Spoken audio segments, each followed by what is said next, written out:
and impact the masses. In the podcast system, thought-provoking content is considered especially heinous. In Long Beach, California, the two men dedicated to discussing these topics are members of an elite squad known as the Doormen. These are their stories. Welcome to a brand new episode of the Doormen. Here we go. Here we go. We back at it like crack addicts. We are your hosts. I am Evangelist. Steven in the building. Well, what a fantastic weekend we are having. Shout out to everybody who hung out with us at the Maya. Great. Well, not everybody. I mean, yeah, come on, everybody. Everybody added to the The allure of the night. Yeah, the allure of the night, the appeal. Okay, I'll give it to you. All of the nuances, twists and turns, and peaks and valleys. Man, that's what this life is about. It's about the contrast. What do they say? Without the rainy days, you can't truly enjoy a good sunshine. Without the without snow, you wouldn't be able to. No, no. Am I going too far? No. Yeah. I tend to do that. Good. Without snow, you wouldn't really appreciate the rain. What? I don't know. Huh? I don't know. Hey. I mean, you need the bad times to really love them. Without potholes, you wouldn't really appreciate a smooth road. Right. Oh, dude. Hey, anyway. Yeah, fuck all that. Yeah, great weekend, man. Great weekend of good parties, good holiday celebrations. Marathon Petroleum had their Christmas party over the weekend. And wife and I, we enjoyed ourselves with friends, great hosts. Yeah, it was awesome, man. And then, of course, we met up with Steven and Shelby to... Yeah, Shelby had her company Christmas party at the Maya. Uh-huh. And ended up the after party room ended up being right next door to where our after party room. Your after party room was. Yeah. The world, the universe, God has a way of just bringing us together. It's crazy. It's happened many occasions. And here, on this podcast, no different. But yeah, it was awesome, man. Great time. But Jesus Christ, I mean, I'm in my 40s and I'm partying as if I'm back at age 25. It's wild. But Hey, when it's all said and fuck done, it, right? YOLO. Well, after it's all said and done, this is what you have.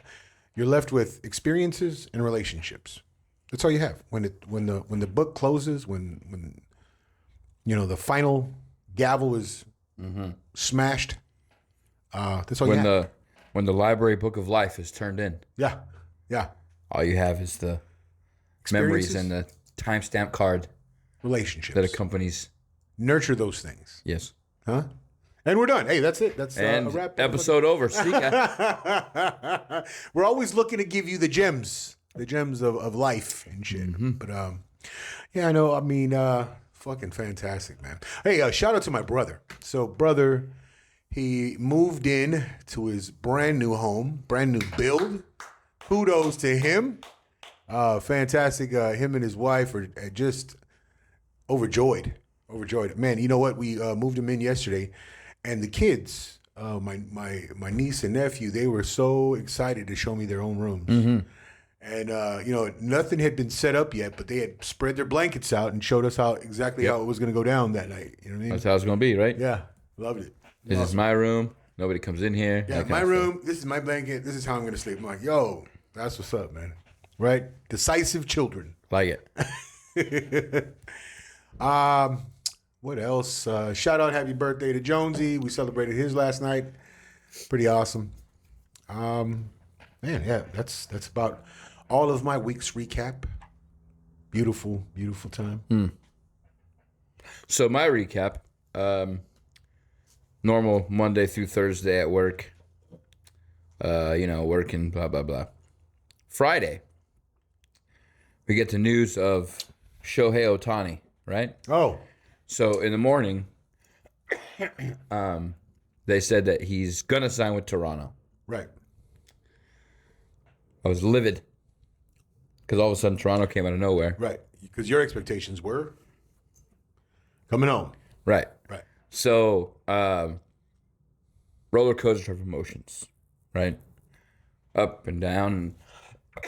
Forgive my cough. I have this thing going around. But then it says, no, that report's inaccurate. I was like, oh, okay. Oh.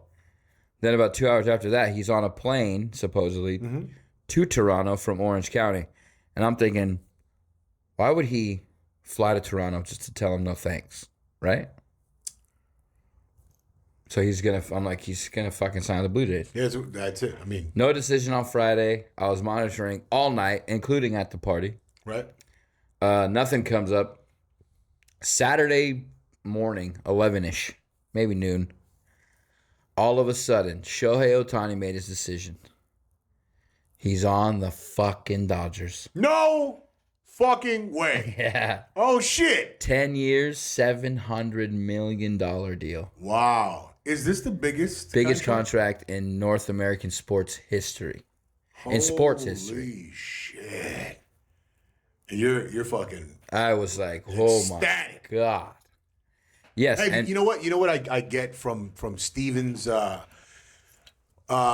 talks about the Dodgers. There is a level of commitment and dedication unrivaled when it comes to his relationship with his Dodgers. There's not a lot of people who have that kind of tenacity, except Raider fans. I would say Raider fans are dedicated. That's a comparable. That's a comparable relationship. But one and the same.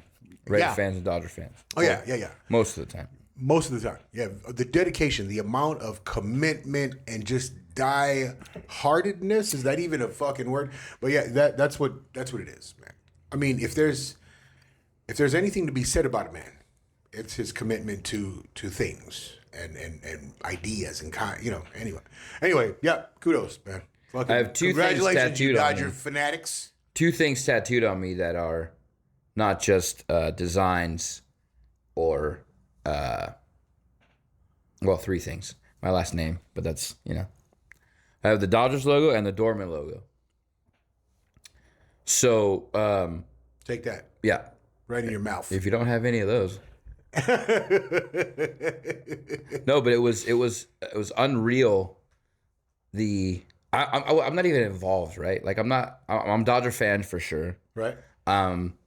It affects me none. If he stayed with the Angels or he went to Toronto, I would have just been upset. But that roller coaster of he signed with Toronto, he's on a plane to Toronto, he didn't go to Toronto, he's not signing. I went to bed on Friday night thinking, I feel like I've been raped. This is unnecessary. Right. And then you get to the thing that's just like these reporters can say, they're like weathermen. They can say anything and not be accurate. Right. Anything at all. And just have you on this roller coaster. Yeah. Just as you're describing. It's crazy. Yeah. But it's a testament to your it's a reflection of your commitment. Right? Because again, your emotions don't do shit without your finding value in these ideas, right? Because I hear this shit and I'm like, oh, okay. Oh, okay. Oh, okay. You know what I mean? Do you understand $700 million? $700 million in 10 years. He How much is that? How much of that is guaranteed? all of it. Every single fucking penny. Holy shit. And I knew Shohei was obviously he's from Japan. He's a club guy. Like he wants to win. This is why he didn't go to Toronto. Why he didn't go to San Francisco? Why he didn't stay in Anaheim? Why he didn't go to the Cubs? The Dodgers, out of the teams that could afford him, give him the best shot to win. Mm-hmm. Now, he's one of those guys. He's a club guy, like I said. So he has no opt-outs, which means he's ours for 10 years. We don't have to worry about him saying, I want out. The third year, an option, he can say, I'm going to try this free agency thing again. Not going to happen. And he has deferred monies, so the Dodgers can still go sign big names. He had that in his contract to say, I want to get whatever money this time, and then as long as in the 10 years I get my $700 million, doesn't matter. You can pay me $690 million the last year if you want. But we need to get good guys, more pitching. Solid guy. Solid. Cheers to you, sounds Shohei. solid. Cheers to you. Cheers to congratulations to Steve, because to see a man this excited about anything, it's fucking And I'll joyous take occasion. those 44 home runs every single fucking time. It's a thing. Guys. He's not even going to pitch until 2025. He will not throw a pitch. He's just going to hit his first year. Hey, and let me tell you, you don't have real friends until you understand that they're happy for you. And fucking, it makes me happy to see this dude fucking ecstatic about some shit, even if it's A guy who I'm never even going to fucking meet. I'll see him from a distance. Hey, that's always in the back of my mind when I hear about fanaticism. Like even on my own, even being a Chargers fan, even though we're sucking balls right now. So are the Chiefs, man. Yeah. Anyway, none of that. Good things come to an end. Right. Hey, you know what I wanted to add into the whole experience of the weekend? I finally met Doormen listeners that I didn't know. Hey, man, I'll tell you what. The one guy was starstruck, like you were on the Hollywood Walk of Fame. Raul, the big guy. Oh, such a cool dude, man. Cool dude. Wow, awesome dude, man. But he was like, is that No, Raul was. I'm like, that yeah. dude was cool as hell, man. Lewis, Brian. I mean, yeah, Brian did a triple take. I've never seen somebody do a triple take. Wow. I said, this is Evan, the other half of my podcast, and he's like, Oh, you're the other half of the podcast. Hey, great to meet you. Yeah. I was like, wow. Good. Hey, cool dudes, man. Cool dudes, man. Again, it's always a good thing for me to meet anybody who's interested in what we're saying. Right. Anybody who finds value in these words. I mean, because we love what we do. It's just one of those things where we think we have good things to say. We think there's value in these words. There's power in words in general. So whether or not you intend it for good or bad, or there's power. So we have these words, these things that we're adamant about saying, and messages that we want to spread, and then the idea that people find value. Well, the other good thing is that Lewis was live and in your face example of somebody whose phone I stole and forced subscribe to the channel. A forced listener. Lewis, we appreciate your forced listening. If you're He was like, yeah, you did steal my phone. Yeah. I'm like, yeah. You're welcome. Yeah. Yeah. What Now can you're I say subscribed. Except you're welcome. You're welcome. Oh, we didn't talk about this last episode. What was that? How I was correct about The Rock playing. Yeah. As you know what, and it often happens. It often happens that Steven hits things like right on the head of the nail, and he did with that prediction. And it's only because The Rock is such an egomaniac.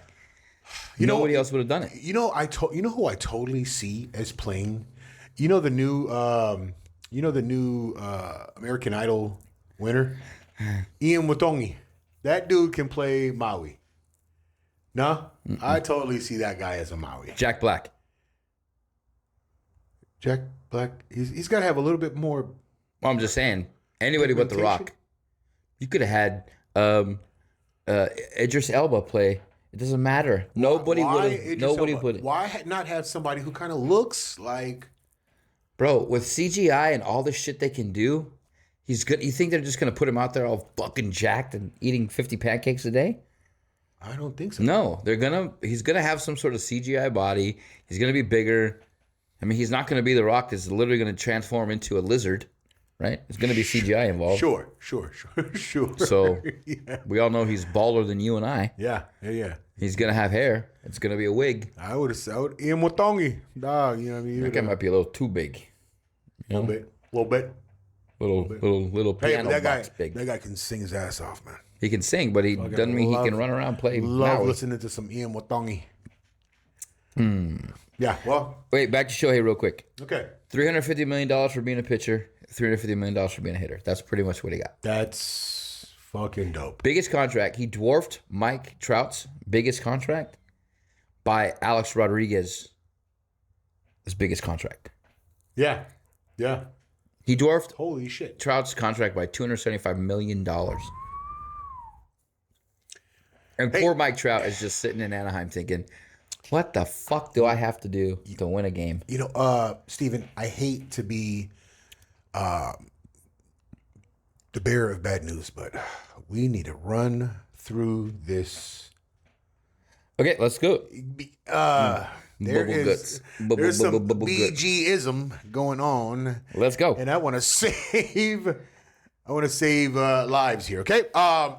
We decided what we were gonna do is bring you some great quotes. So we did like a Quickly, easy, apparently. huh? Quickly. Quick, yeah. Please, yeah. So we did a little pretty easy search of some good quotes, and it's not hard. It's not hard, but then we're gonna give you the Doormen perspective behind each quote we've chosen, and here we go. Mm-hmm. Steven, you want to go first? Go ahead, shoot that first. So I had a joke one, but I guess we'll leave that for another time. Okay.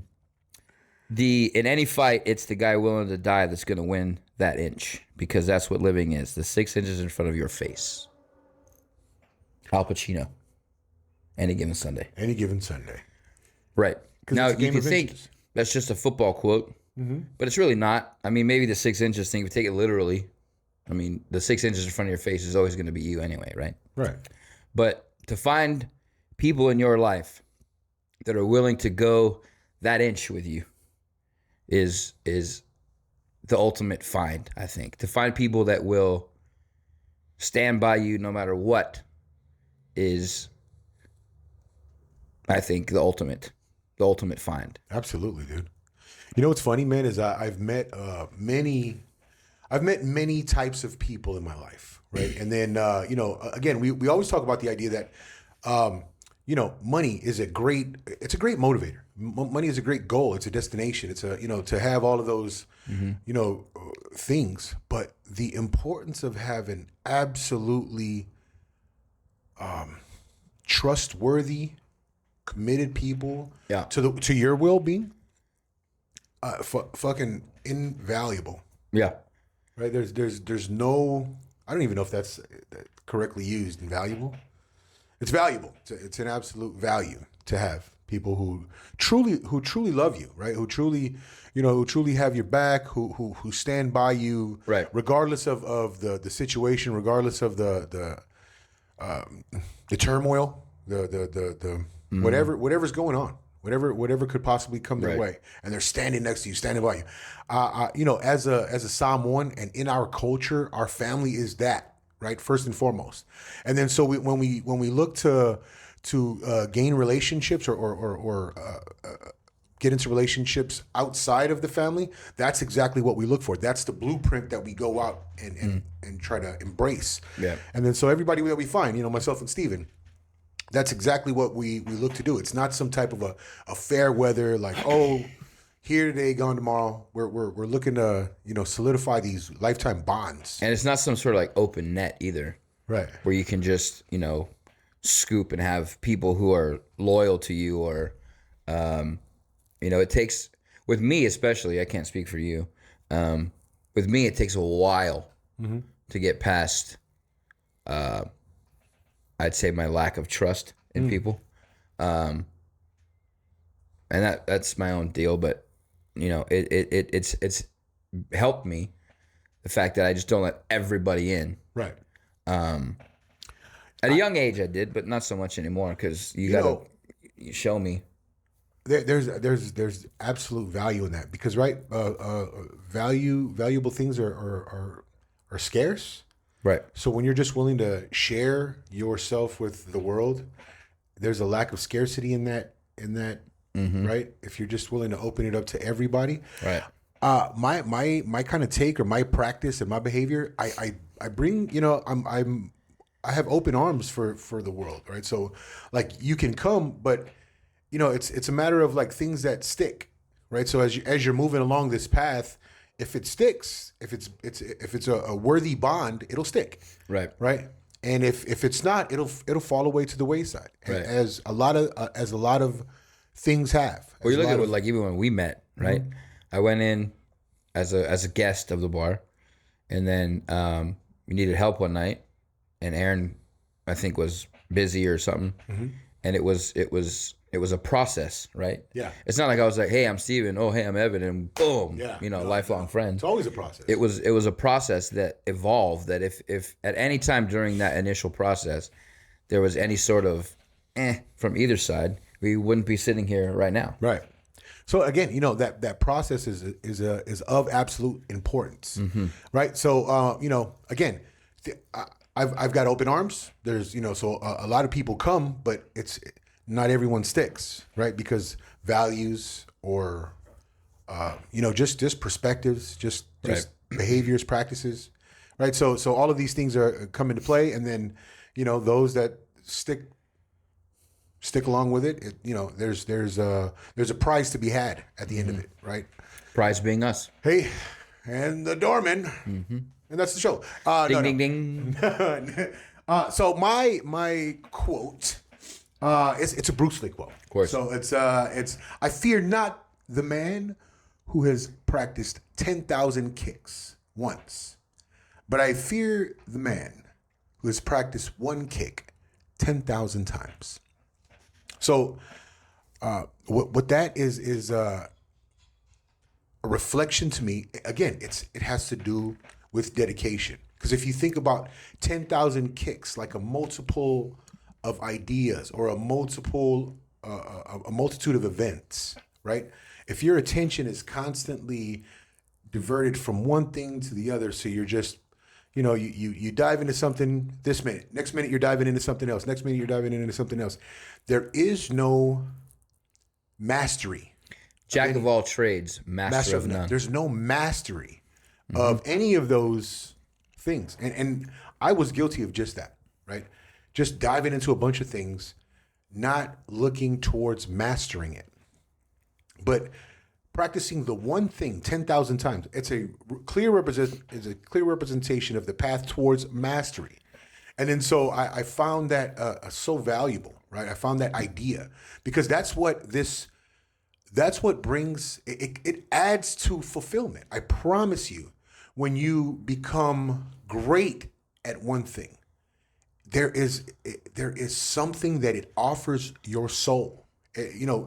And if you think of the three aspects of this existence, mind, body, and spirit, mind, body, and soul, whatever it is you want to call it, when that idea, it contributes towards the betterment of each of those aspects of your existence, mind, body, and soul. So think about it. So if you're working on this one thing, right? Let's say baseball, and you're working on that swing, right? And then there's a mastery of it, right? So of course, mentally, as a matter of fact, the Japanese say there is a beauty. There's an absolute beauty in the mastery of any one motion or one movement. And then so that mentally, it provides this peace, right? Like have you ever done anything just repeatedly? Mm-hmm. Right? And then you just like fall into this kind of like a mental lull. Right. Yeah. I personally do, anyways. Right. I mean, if maybe you do, maybe you don't, but I personally do. Just find this. There's no real thought process needed in this repetitive motion. Right. And it's again, you just develop a mastery. I love boxing, right? And then so what the one punch I fell in love with was the left jab, and then so I would just spend hours on end just throwing this left jab, right? And then there's just such a peace found in like the perfect technique, right? Of that left jab. Yeah. So that's what I found. Anyway, so mind, body, and soul. Body, of course, the repetition of that said motion, it just provides your, the range of motion in your say punch, swing, whatever it is, and then what happens is the muscles that are required to enact that, it becomes stronger. The ability to endure, long periods of that same motion, it becomes greater. And then your soul, and then your spirit, right? So the confidence built by the mastery of something, right? It's like the confidence, the respect for yourself, so that so if you're like those neurological chemicals that are released, what I believe is like serotonin, right? You can just stand more upright in the idea that you've mastered something. You're just like your confidence level. You're just, you're just absolutely proud of what you've done, right? Because you're mind, body, and soul. So if you're looking at, bettering each of those aspects, the mastery of your said activity is the way to go. Practice it 10,000 times, my friends. Yeah. Bruce Lee, holla at your boy. Bruce Lee.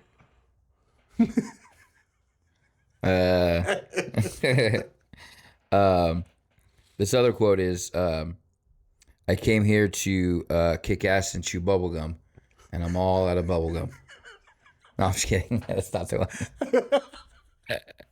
Hey, I just come off of this fucking, I thought, man, I was bleeding that shit right now. Right. And then, Well, that wasn't the one that was the joke one. So every man dies, but not every man really lives. William Wallace, Braveheart. I wonder if he really said that. I don't know. I wonder. The guy probably was just a fucking, Just a great writer. just a mouthy prick. You know what I mean? And they just somehow made a hero out of him. Right. You know? Those Scottish and Irish guys, man, they just have plenty to say, though. Yeah. Well, they're a pretty very sure. talkative bunch. I'm pretty sure. But it's so obviously everybody dies, right? And what's the definition of living, right? Evan lives, I would say, much more of a exciting life than I, as your travels. I try to live. You're more of a spontaneous type of. Yeah, we're going to Greece next week. You want to go? I try to live it. Yeah, it's like my buddy in Colorado, and he in his first marriage to the worst woman on the face of the planet. But he's like, hey, I'm getting married. I was like, oh yeah, next week. He's like, yeah. I'm like, okay. He's like, you want to come? I'm like, of course I'll be there. He's like, it's in Hawaii. I'm like, fuck you, man. It's next week. You want me to just drop a quick, $1,200 to Hawaii? And I knew it was going to fail, so no, I won't be there. But anyway.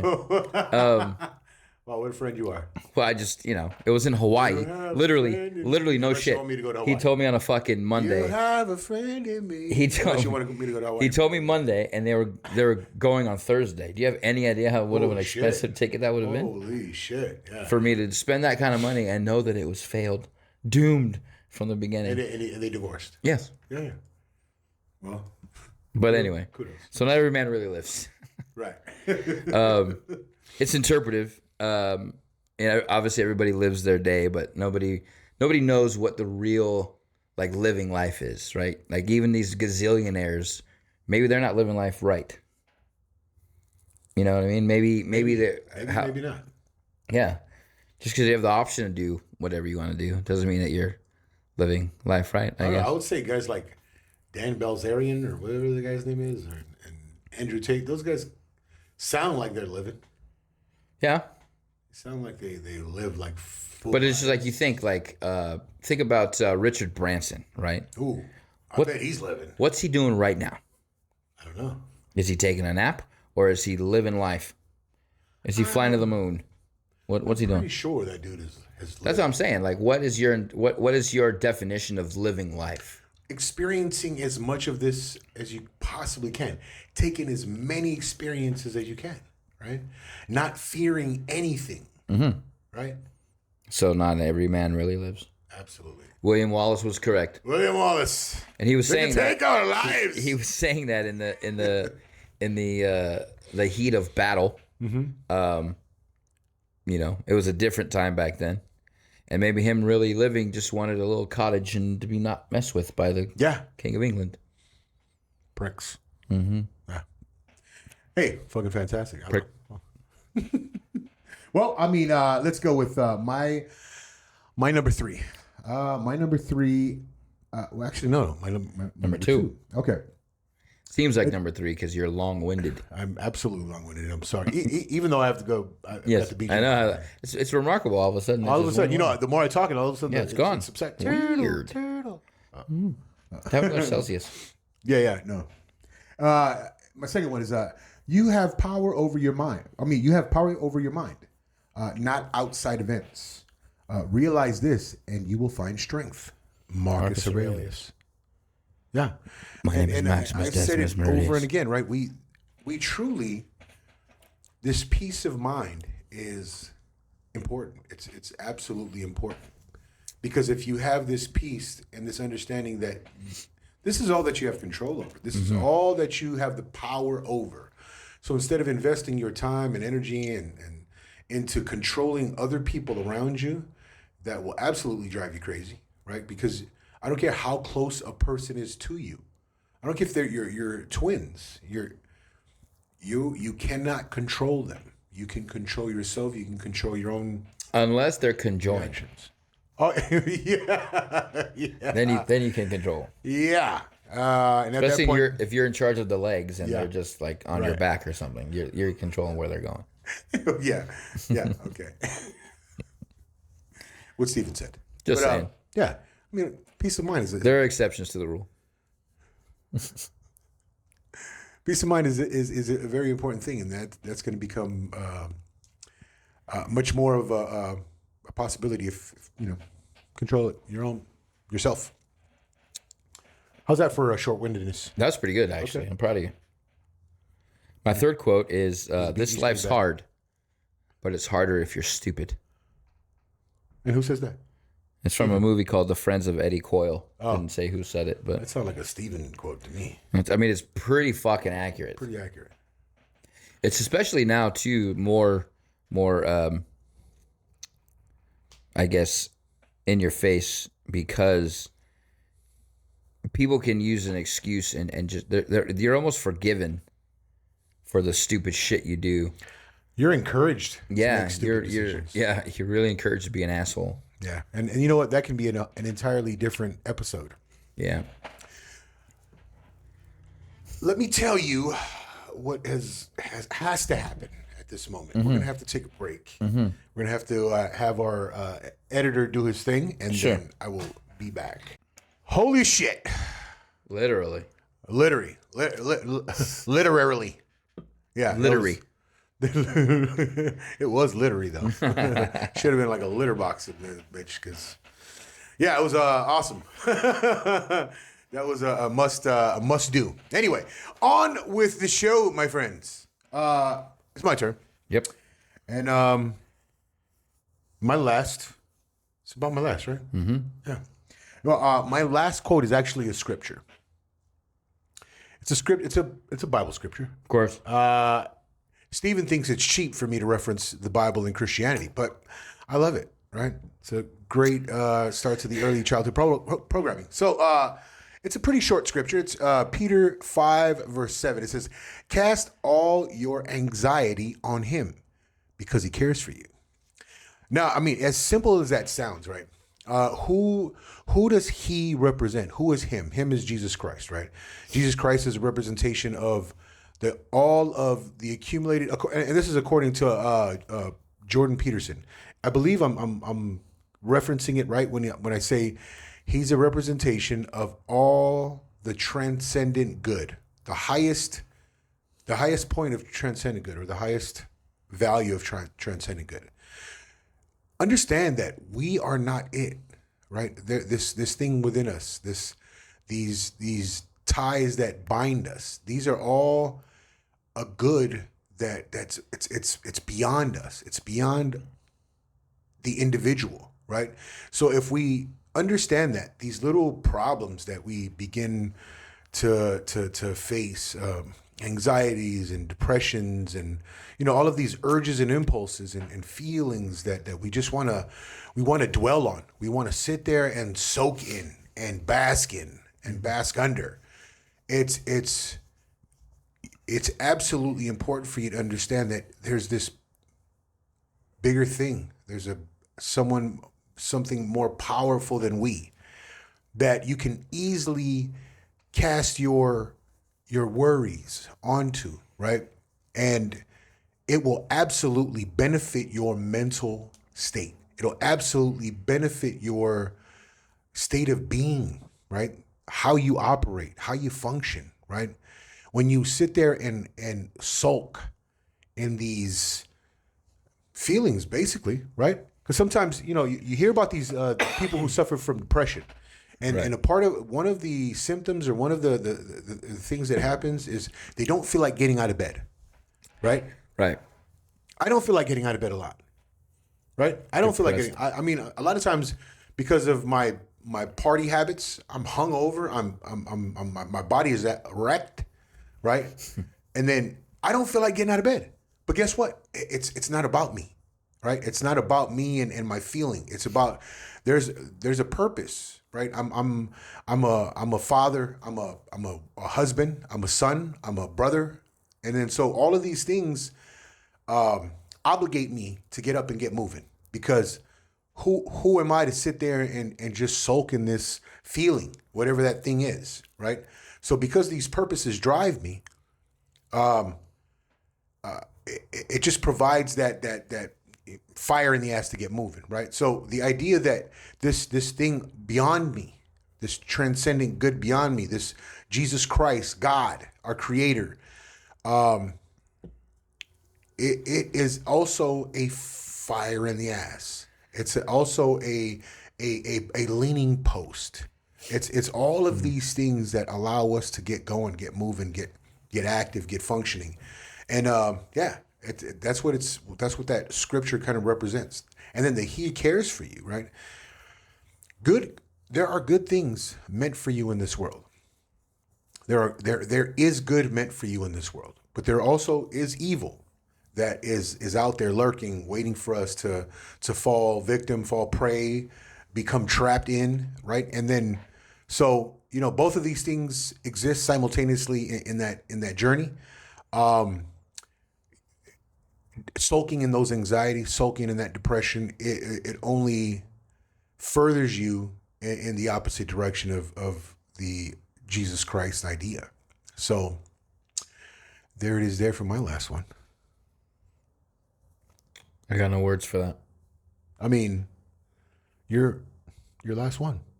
I did my last one. I went first. Yeah. Your last one was after my last one. Well, I mean, when you said I have no words for that, I just thought there's got to be another word. You got to have the last word, Stephen. Life's hard, but it's harder if you're stupid. Hey, I think that's a Stephen quote, bro. That has got to be a Stephen quote. Anyway, we had to bring that to you. I hope we did a great job with these quotes. I believe there were gems to be found in this. And again, we only look to remind you of ways that your mind is still your own. It's your own, bro. You don't have to fall victim to the trends and the stupid waves of whatever the fuck's going on out there. Yeah. Right? Fucking sheep. So, do you have any Doormen stories? I mean, there's so many that we can't talk about on air. I mean, well, I guess the old that old adage of never meet your heroes. I guess I could apply to this story. To your meeting of Tony. Yeah. Is that what you're gonna? Yeah. Yeah. He was my favorite player. Yeah. For a very, very long time. And I met him outside O'Malley's, and he's a complete fucking douchebag. Okay. Like just the worst person on the face of the planet. Next to Bin Laden and those, he's a pretty bad guy. But yeah, Tony Gonzalez, he was just not what you expect and not what he portrays when he's on the NFL Network or whatever. Well, I mean, he was in front of his lady, and then that bravado that you wanna. No, my friend. The one in front of him was not his lady. That was Yeah. Whoa, okay. And he was just a cocky prick. Like he hadn't caught a pass in 5 years. Like, you're lucky I know who you are. You know what I mean? You're lucky I want to acknowledge you. I mean, hey, if that's how you feel about him, he was. He was just overly, like, I don't know. He was one of the greatest to do it, but I mean, like, you don't have to be that way. You know what? If we're gonna mention some, I don't feel I'd be that way if I was a professional athlete and somebody's like, "Hey, man, nice to meet you. You know, you're one of my faves," I wouldn't be like, "Yeah, okay." Since you're going to bring up that one, I'm going to bring up the time. I'm going to bring up the time when Jose Canseco visited. Jose Canseco visited O'Malley's, and I Wow. was at the front door. I was at the front door, and I believe Aaron was watching the back. So this was after the entire the whole, him outing Mark McGuire, him outing those other steroid users and whatnot. So no one in the bar liked him. Everyone in the bar expressed like, "You're a fucking rat." Right. Right? There was so many people just, and then he made it a point. Now, mind you, this guy is 6+. Oh, he's a big dude. He's a big dude, 6+. I'm 5'10". Not that I can't handle myself at 5'10", but being 6+, I mean, you would think that you have it handled. 6+ and chocked full of steroids. Right. But what does he do? He comes to me and he's like, "Hey, do you hear everything that's going on inside?" Yeah, I hear exactly what's going You're on. like, "It's a public bar, sir." Yes. Am I okay here? Am I going to be safe? I'm like, "On my watch, yes, sir." I'd have been like, "Sir, this is Seal Beach." Right. Well, I mean, mind you, he put his foot in his mouth. Was he like this the whole time when he's talking to you?